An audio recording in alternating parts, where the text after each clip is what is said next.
Aujourd'hui, je vous fais une petite introduction sur le monde disparu de l'Atlantide. Donc les premières informations, en fait les plus connues, elles nous viennent du philosophe grec Platon.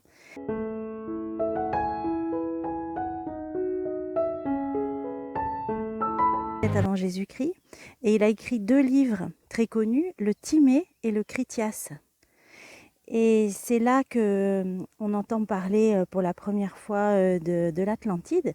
Dans le livre Le Timée, au chapitre 25 et 26, Platon nous dit que devant le détroit des colonnes d'Hercule, donc appelé aujourd'hui le détroit de Gibraltar dans le sud de l'Espagne, donc il dit devant le détroit des colonnes d'Hercule se trouvait une île. Sur cette île d'Atlantide, des rois avaient installé un royaume immense et merveilleux. Plus tard, l'Atlantide fut dévastée par de terribles tremblements de terre.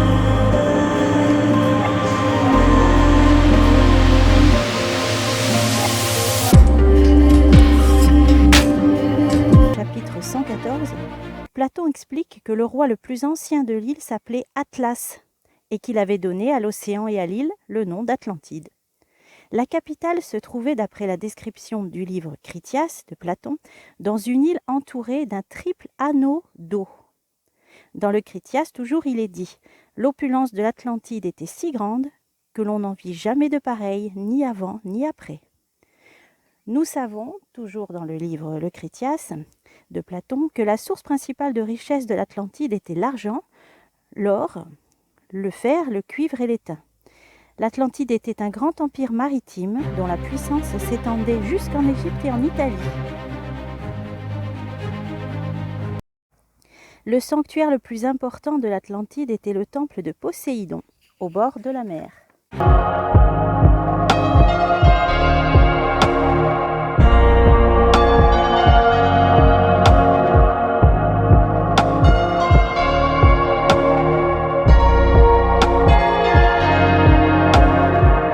Ce temple se dressait une colonne de laiton sur laquelle étaient gravées, entre autres, les lois du dieu de la mer, Poséidon. Le grand voyant américain Edgar Cayce annonçait en 1940, de façon prophétique et dans des visions, la future découverte de murailles immergées aux Bahamas.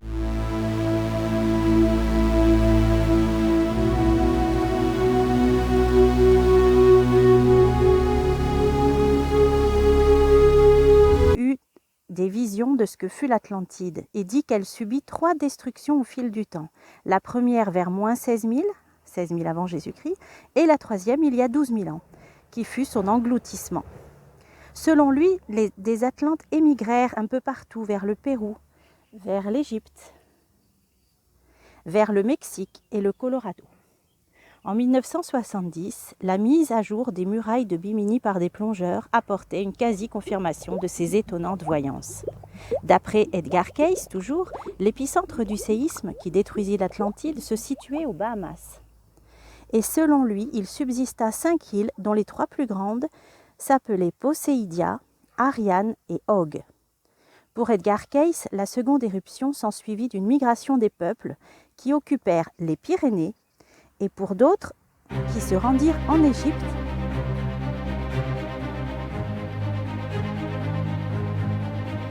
et d'autres encore en Amérique du Sud.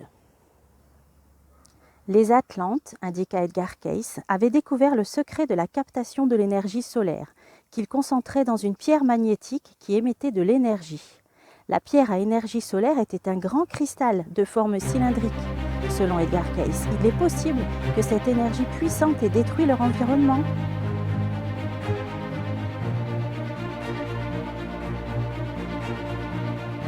D'après le voyant Edgar Cayce. Et je finirai cette petite introduction sur l'Atlantide par une citation du roi du Mexique Montezuma. Il aurait dit au conquistador espagnol Fernán Cortés: « Nos pères ne sont pas nés ici. Ils sont venus d'une terre lointaine nommée Atlan, où s'élevait une haute montagne avec un jardin habité par les dieux. »